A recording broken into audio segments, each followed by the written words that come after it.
دنبش کداره نیجا ورا پرخودرس پودکسته از عمر فاروق بران جوی پودکسته نویسه که خیا با بوتان تایمسه دخونیم و ساعته و دقیقه اون لکبن به و نویسه بورامه.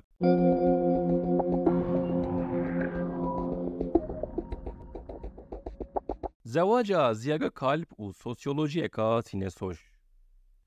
تاریخچی و تئوریسین ترک زیاگ کالب دیاربکری استه علمهای سوسیولوژی ده حسبینن. او تاریخچی و تئوریسین دبیجن جبو ملت ترک بری زیاگ کالب و پشت زیاگ کالب دو دوره هنه و دبیجن آنجاق به فکرین ویرا فراجین خیلی لوان ببونه.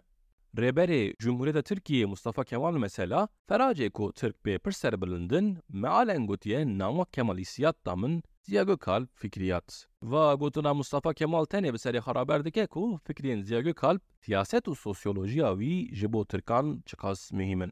جبو کردان جی سوسیولوژی که زیاگو کالب هیا لی اوج فکریاتا مهم زدتر بگازن جی حال و حکیات که حزنیه.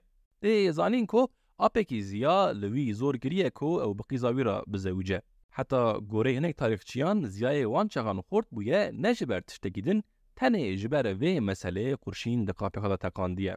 قرشین دقافه وی دا ساخت لطیه زیای پسمام و تالی رابویه بدودمام آخا و جهه خانم قیزا حج حسیب را زوجیه.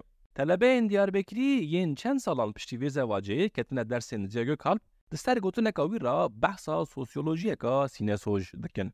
دبیجن طلبه دبیجن زیاگ کالب کت صنفه سری خارا دکریه لجور دنیریه و بکرمانجی دگوتیه من دل هبو و دل هبو گندی مالی قایل نبون و دوام دکریه درا. سوسیولوژی اوه اکو قدر و زواج بلد که ندله ملته.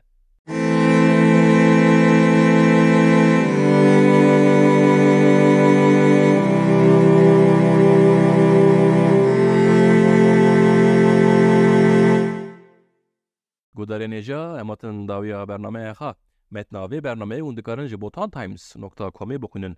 پرخودرس پودکست هر پنجشنبه ده ساعت 5:05 PM دا به بشکنو بورایه. وگاوی خاطره